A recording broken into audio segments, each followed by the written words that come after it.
శ్రీరామజయం. విష్ణుశ్చేంద్ర ధాతు పశుపతి పశుంద ధాతు కుబేరస్య ధాతు సర్వాదేవత అమృతం దాతు అద శ్రీకరంచ భూపుత్రంచ చంద్రకలంచ మంగళంచ సుమంగళంచ భుజంచ దీర్ఘబుద్ధించ మంత్రే మంత్రే హాస్యంచ రాహు రాజ్యంచ కేతునా ప్రబలగుం సహస్రకామోన్ భవతి భవతాం దీర్ఘమాయు. నేను జనరల్గా నాకు వచ్చేటువంటి ఫోన్ కాల్స్లో ఏదైనా తగాదాలు లేదంటే కోర్టు వరకు వెళ్ళినటువంటి తగాదాలు, ముఖ్యంగా అంటే కోర్టు కేసు ఫేస్ చేస్తున్నటువంటి భూ తగాదాలు ఉండొచ్చు, లేకుంటే దాయాదులు, ఇట్లా చాలా ఉన్నాయి. ఇట్లాంటి అంటే తగాదాలకు సంబంధించి కోర్టు దాకా వెళ్ళినటువంటివి. దాంట్లో కోర్టు కేసు గెలవడానికి ఏం చేయాలి అంటే, ముఖ్యంగా కోర్టు కేసులు రావడానికి కారకుడు రాహు అయి ఉంటాడు. అంటే శాస్త్ర ప్రకారంగా చూసుకుంటే ఇంకా చాలా ఉంటాయి. మనం జాతక పరిశీలన టెక్నికల్ పాయింట్స్ కనుక చూస్తే, technically if you go for investigation studies so many points, అంటే దాంట్లో ఎన్నో పాయింట్స్ మనం కన్సిడర్ చేయొచ్చు. ముఖ్యంగా రాహు మహర్దశలో ఉండి అట్లాంటి వాళ్ళకు ఈ యొక్క కోర్టు కేసులు లేకుంటే రాహు లేకుంటే కోర్టు కేసులు ఏర్పడుతూ ఉంటాయి. కాబట్టి ఈ యొక్క కోర్టు కేసులు ఏర్పడినప్పుడు ముఖ్యంగా మనం చేయాల్సింది, సింపుల్గా చెప్పాలంటే కొన్ని పద్ధతులు చూద్దాం. చాలా పద్ధతులు ఉన్నాయి, బట్ మీకు అందుబాటులో ఉండే పద్ధతులు చూద్దాం.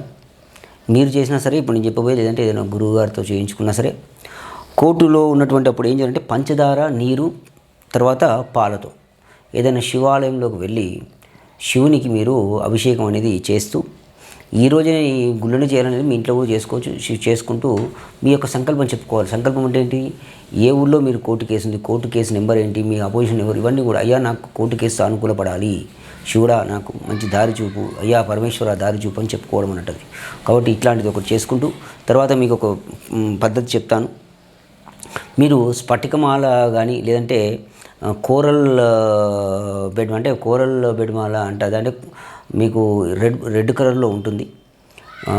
కుజమాల అని కూడా అంటారు దాన్ని, పగడం మాల అని కూడా అంటారు దాన్ని, లేదా స్ఫటికమాల. ఓకే, స్ఫటికమాల కూడా మీరు అన్పాలిష్డ్ స్ఫటికమాల వాడాలి, పాలిష్డ్ కాకుండా టెక్నికల్గా చెప్తున్నాను. దాన్ని తీసుకొని ఏదైనా పునర్వసు నక్షత్రం చూసుకొని త్రయోదశి తిథి రెండు కలిసి వస్తే గమనించి, లేదంటే ఏదో ఒకటి బలం. ఈ యొక్క మంత్రాన్ని మనం ఓం ప్రశాంతంగా గాలి పీల్చుకొని ఆ యొక్క మాలను పట్టుకొని 108 సార్లు ఈ యొక్క మంత్రసిద్ధి చేయాలి. చెప్తాను తర్వాత ఎలా చేయాలో. చేసుకొని ఓం క్రాం క్రాం క్రీం ధూమ్రసారి భద్రాక్షం వైజయంతి జయంతి ఓం స్వాహా అనే మంత్రం. ఇది మీకు నేను ఛానల్లో వీలైతే డిస్ప్లే చేయిస్తాను, లేదంటే మీరు ఈ ఛానల్ ద్వారా సంప్రదించండి. నా మొబైల్ నెంబర్ డిస్ప్లేలో పెడతాను, సమస్యను బట్టి. అదేవిధంగా ఇంకా చాలా పద్ధతులు ఉంటాయి.